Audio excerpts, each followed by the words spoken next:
Lo dijo en la primera hora. Muy bien, 7:40 en la mañana. Hablábamos justamente en nuestro comentario y gracias los mensajes que he recibido de la gente, ¿no? Mucha gente coincidiendo, ¿no? En estas sensaciones que tenemos de que es hora de que de verdad nuestras autoridades, nuestros políticos, nosotros los periodistas, los medios, abordemos los temas de fondo que están más cercanos a la gente, los temas sociales, los temas de la seguridad. Hablemos de los temas sociales. El señor ministro de Inclusión Económica y Social, Esteban Bernal, está enlazado con nosotros de modo telemático. ¿Cómo le va, ministro? Bienvenido, buen día. Hola Fabricio, buenos días. Qué gusto compartir con usted y bueno, siempre a las órdenes para poder solventar las inquietudes de la ciudadanía a través de ustedes, los medios de comunicación. Ministro, si bien es cierto, junto a Belkis Sánchez vamos a generar esta entrevista, ministro, si bien es cierto usted no es el responsable de la seguridad, sí es el responsable de los temas sociales. Y claro, cuando uno habla de inseguridad y la asocia a la delincuencia común, no a la organizada, sino a la delincuencia común, uno también tiene que ir a la raíz del problema de la delincuencia, del origen de la delincuencia común. Una de nuestras oyentes, nuestra amiga Natasha Rojas, me había escrito temprano y me decía: son necesarias medidas que afecten las causas que generan la inseguridad de la violencia. Solo se busca lamentablemente enfrentar los efectos de la misma. ¿Cuál es esa génesis? La pobreza, la desigualdad, la falta de inclusión económica y social, que es la rama de su experticia. Le pregunto a usted, en el rubro que a usted le corresponde, ministro Bernal, ¿qué está haciendo el gobierno para atacar las condiciones sociales que desembocan en la delincuencia común? Ministro Bernal, tenga la bondad. Bueno, gracias Fabricio, saludo Belkis también por estar presente en esta entrevista. Hagamos algo de un análisis. Yo nunca rehuyo a ninguna pregunta con respecto a la responsabilidad del gobierno, más allá de algunas de ellas, responder desde lo conceptual y otras desde lo de fondo, en lo que a mí compete como ministro de Estado de Inclusión Económica y Social.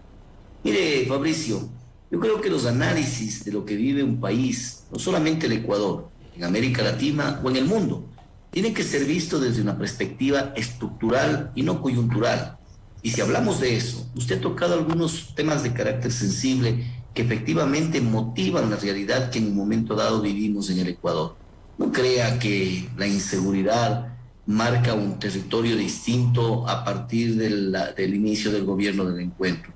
No crea que la pobreza marca un momento distinto a partir del gobierno del encuentro. A la inversa, yo creo que algunas de ellas, por ejemplo, la inseguridad en el tema de las cárceles, se reactivaron o se impulsaron a través de esa decisión del gobierno nacional de no transar y de no ser permisivo, como sí lo fueron gobiernos anteriores, con estos sectores, en donde efectivamente se pululó lamentablemente la delincuencia organizada en el Ecuador. Ahora bien, la delincuencia común a la que usted hace alusión, efectivamente, tiene una génesis, una raíz en la cual una sociedad perdió empleo de manera paulatina, permanente, motivado por dos elementos fundamentales. El primero, una mala práctica política por 14 años, y el segundo, una pandemia. Es indudable que la pospandemia muestra dos caras de la moneda de una sociedad. La primera, una reactivación económica en marcha. Tenemos en este momento un país que no restringe el aforo, Fabricio, Belkis, no restringe el aforo. Un país en el que cada rincón de sus cantones, de sus parroquias, se volvió a activar la economía. Usted y yo creo que fuimos testigos y pudimos valorar ese estadio lleno de más de 60,000 personas en el Ecuador, en el partido Ecuador-Argentina. Esto, aunque parecería ser un poco suntuario, termina siendo profundo, porque al final del día removió nuevamente la economía de aquel que vende chicles a la salida del estadio, la economía de aquel que vende helados, la cerveza, etcétera. Es decir, una reactivación económica que empieza a sentirse. La determinación de fuentes oficiales dicen 350,000 nuevos empleos adecuados. No es lo anhelable, probablemente, Fabricio, pero son puntos de partida. Y claro que estamos activando al Ecuador. Y ahora sí, para concluir rápidamente esta primera reflexión alrededor de esto, nosotros en el marco del Ministerio de Inclusión Económica y Social trabajamos en el ámbito de la protección social mientras el desarrollo económico se nos viene, porque usted no puede desprender la acción social de la política económica, porque cuando usted genera un empleo adecuado para un padre o madre de familia, estas familias, estos núcleos familiares concomitantemente disminuyen grandes males de la sociedad, empezando por la inseguridad, que algunos de ellos se ven obligados a delinquir producto de la necesidad. Sí, es una realidad sociológica a nivel latinoamericano.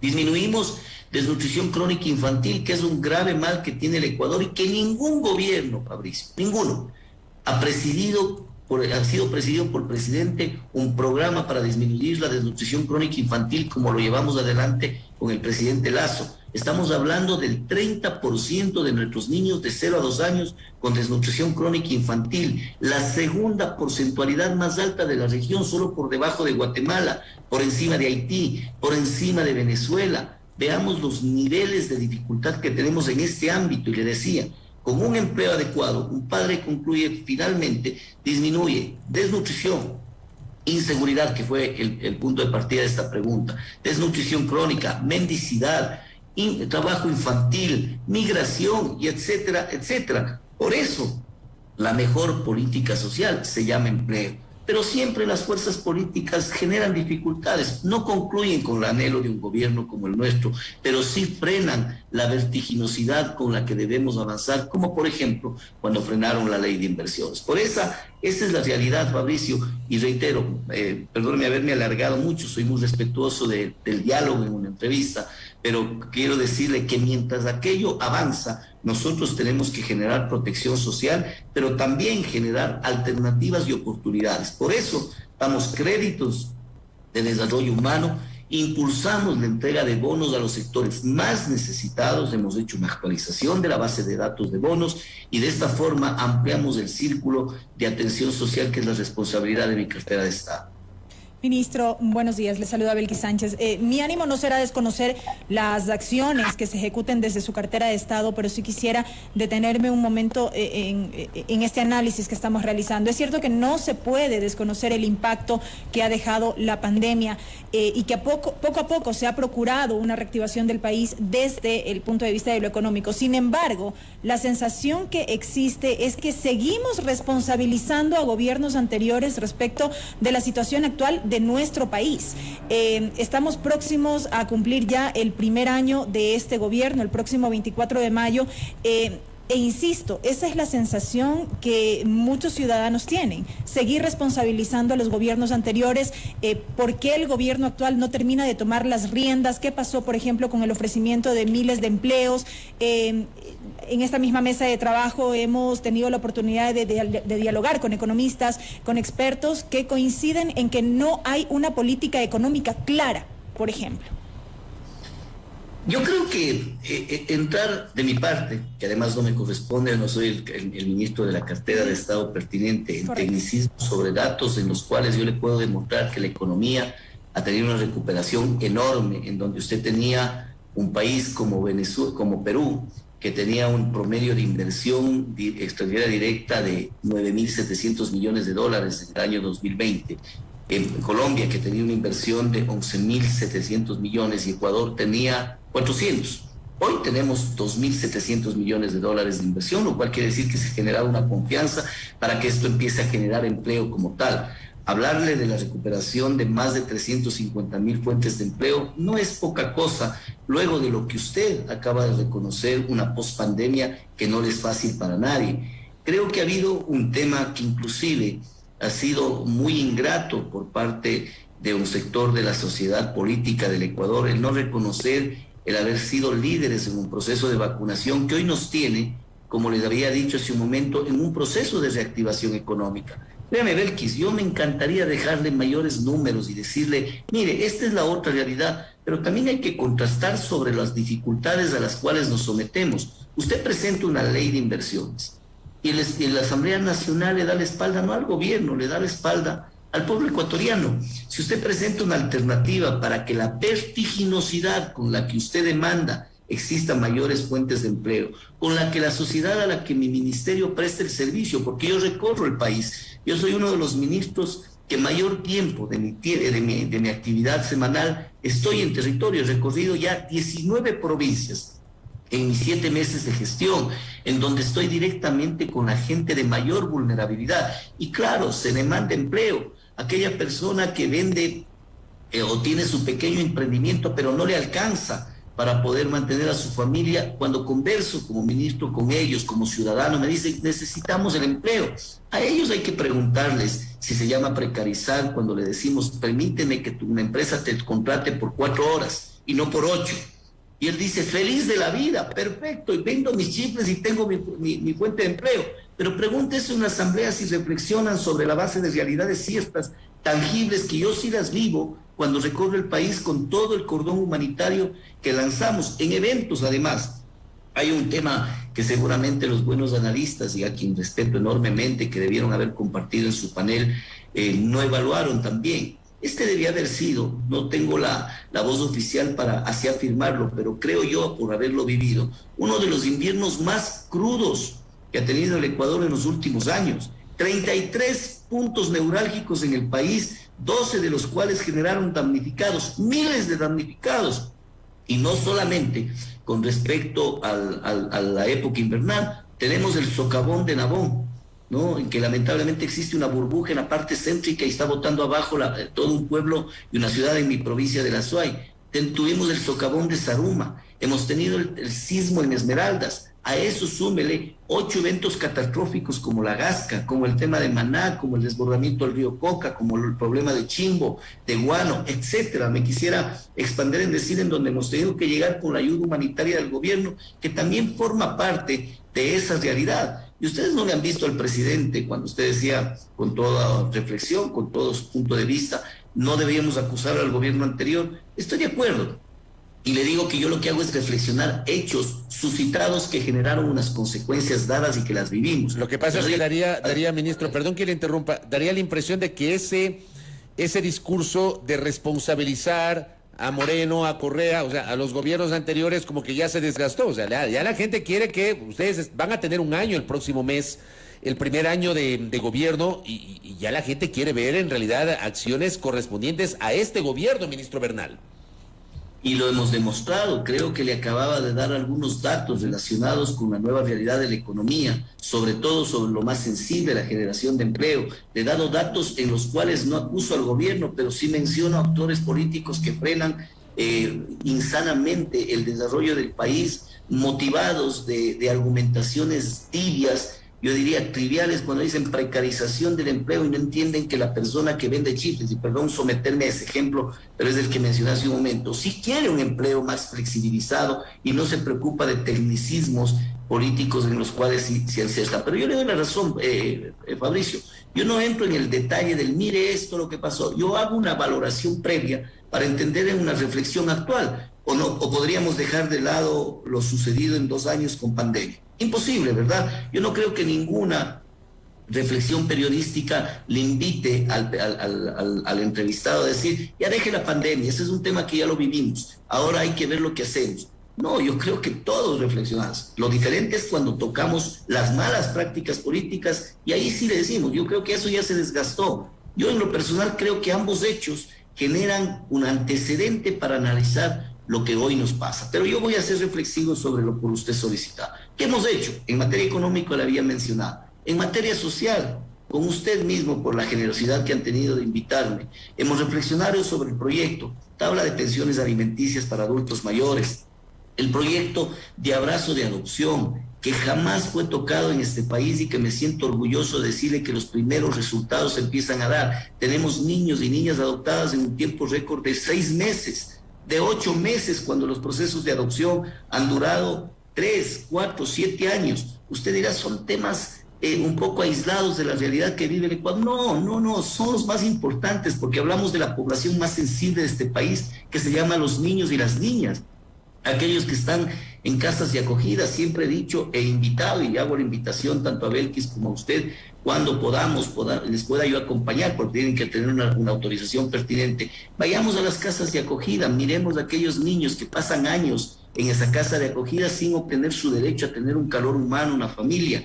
Hemos logrado en este marco de la política social subir de mayo del 2021, con datos estadísticos específicos, de 4 organizaciones internacionales para adopción en el país. Hoy tenemos 12 y vamos para tener 14 en los próximos 3 o 4 meses. Hemos crecido en el 78% de organizaciones internacionales para aportar al cumplimiento de una de las políticas más sensibles y nobles que tiene un país, la adopción. Y le seguiríamos mencionando varios de los proyectos que nosotros en el marco de nuestra competencia hemos realizado. El proyecto Impulso Violeta, que nos permite generar a través de las ferias del encuentro la posibilidad que la gente dinamice su economía. Cuando fui gobernador, estimado Fabricio Belkis, yo fui a entregar un curso de capacitación agrícola en mi provincia de La Suay, en la ciudad de Cuenca, en una parroquia que se llama Victoria del Portete.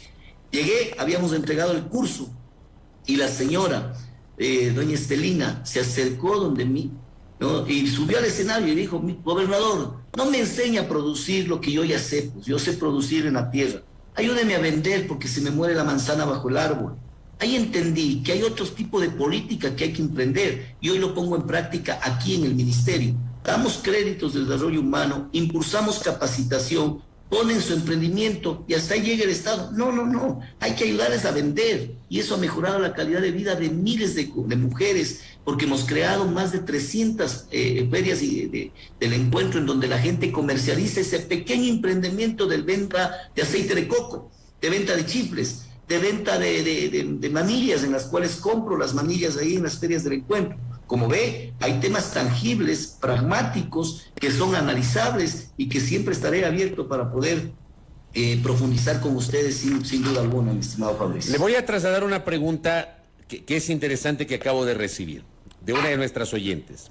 Dice, le voy a leer textual: a la gente, ¿por qué no le preguntan si en vez de un trabajo de 4 horas quiere uno de 8 horas con afiliación al IES? Que le pregunte a la gente si quiere que la salud sea un bien público y que tenga buena atención. Que pregunten si a la industria nacional si quiere que importen los mismos productos desde otros países.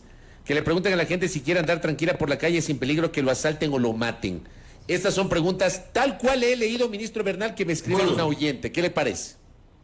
Perfecto, porque además me permite interactuar con la distinguida o el distinguido ciudadano. Es una dama, una dama. Obvio, si usted le pone no solamente al ciudadano que está en la calle del ejemplo previo en el análisis conjunto, y le dice: ¿quieres un trabajo de 4 horas u 8 horas? Sin duda que le va a decir el de 8, pues eso es indudable. Pero si le dice: no tengo hoy el trabajo de 8 horas, probablemente te lo tenga en unos 6, 7 meses, pero ¿quieres uno de 4? Téngalo por seguro que le va a decir: prefiero el de 4. Eso es lo que queremos hacer, en el que esto empiece a dinamizarse con mayor celeridad. Cuando usted le pregunta a un ciudadano, ¿quiere una salud pública eficiente? Tanto el ciudadano como quien le habla queremos un sistema de salud pública eficiente. Yo quisiera un sistema de seguridad social eficiente. Y usted me va a decir otra vez: el ministro Bernal se va para atrás. Pero ¿cree que nosotros generamos unos 20.000 millones de dólares de déficit actuarial del Instituto Ecuatoriano de Seguridad Social? ¿Usted cree, Fabricio, en el marco de su reflexión profesional, periodística, al igual que de Belkis, cree que nosotros en 10 meses generamos 20.000 millones de dólares de déficit actuarial del IES? Es indudable que no. Y tampoco voy a poner el tema de los últimos 14 años para no tomarlo como cliché. Esto viene de un problema de años, en donde el presidente, yo he estado en reuniones, está preocupado de ir disminuyendo esas deudas que tiene el Estado para con el IES, que es de los afiliados, y a alguien se le ocurrió decir: eso es del Estado, eso no es de los afiliados.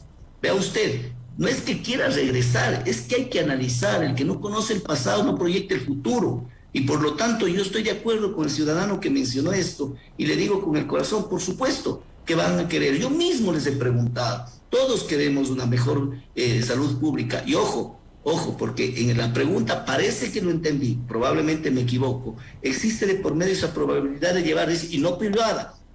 Nadie ha dicho, nadie en campaña nos decía que vamos a privatizar la educación, que vamos a privatizar la salud.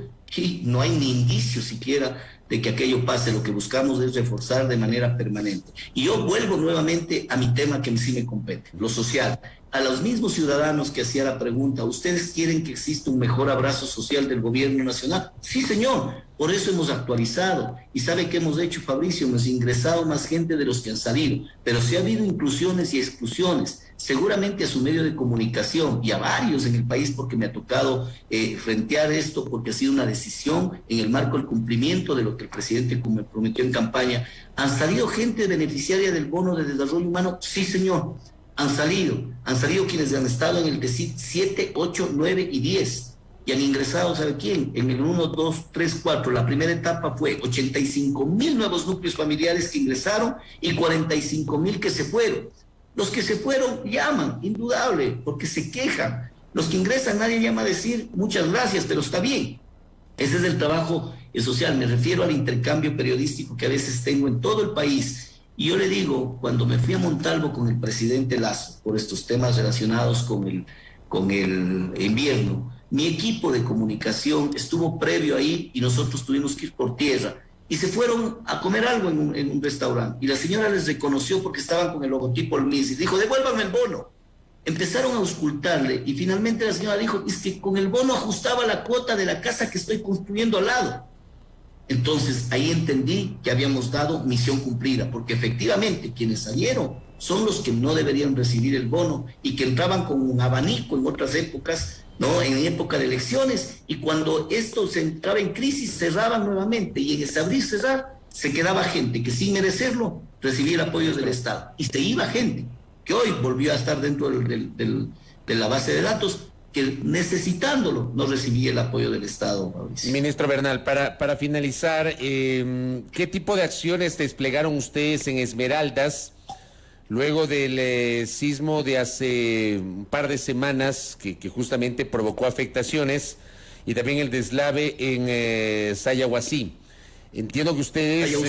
Sayausí de mi provincia. En Sayausí. ¿Dónde queda eso? Perdón la ignorancia y la falta de conocimiento geográfico. No. ¿Dónde queda eso? Vaya, mi querido Fabricio, tenemos 221 cantones, 1.432 parroquias, si no me falla el dato, así que no es fácil recordar todos los nombres, de eso descuide. Sayausí lo conozco a fondo más allá de mi visita, porque es mi provincia, es de la ciudad de Cuenca, es una de las 21 parroquias de la ciudad de Cuenca, de la provincia de La Suay, que recibió este lamentable deslave, que cobró 5 vidas humanas, 5 paisanos míos que lamentablemente ya no están con nosotros, sus familias los lloran, pero hemos dado atención humanitaria. En el caso de Esmeraldas, gracias a Dios, no hubo víctimas mortales, con excepción de una persona que tuvo un infarto que se interpretará por parte del susto del sismo, pero ahí tuvimos casi más de 1,000 núcleos familiares afectados. En Sayausí bordean los 12 núcleos familiares afectados, más algunos otros que de manera concomitante también se incorporan, porque hay el tendero que no vende, porque está cerrada la vía y que también genera un grado de afección a su economía, a su realidad, a su familia. Nosotros hemos hecho un cordón humanitario que tiene que ver con varios aspectos. Primero, asistencia inmediata, psicosocial, lúdica, educativa para los niños. Además de ello, entregamos kits de vestimenta, kits alimenticios, kits de vivienda, aportamos para que los albergues en donde, por ejemplo, en el caso de Sayausí son 7 familias, y en el caso de Esmeraldas existen alrededor de 235 núcleos familiares viviendo en albergues que está manteniendo el gobierno con la coordinación con las diferentes instancias autónomas. La propia prefecta de Esmeraldas tuvo a bien nombrarle al presidente padrino de Esmeraldas, contrarias ideológicamente, pero reconociendo el accionar inmediato del gobierno nacional. Hemos entregado 838 bonos, tanto de contingencia como alimenticios. ¿Por qué diferencio esto, Fabricio? Porque nosotros tenemos una competencia normativa y entregamos 605 bonos a familias en Esmeraldas. Pero 250 bonos logramos conseguir de los organismos internacionales por un valor de $240 cada uno, en este caso el Programa Mundial de Alimentos. Créame, Fabricio, que ahí pongo en práctica lo que siempre he dicho: cuando alguien es designado para servir como autoridad o es elegido para hacer lo propio, o designado o elegido, no va a administrar los fondos que existen, porque para eso quizás haya hasta un mejor contador, un mejor profesional. Uno tiene que buscar alternativas y golpeando puertas. ahora hemos hecho con organismos internacionales y hemos dado una cobertura mucho más amplia como una primera etapa.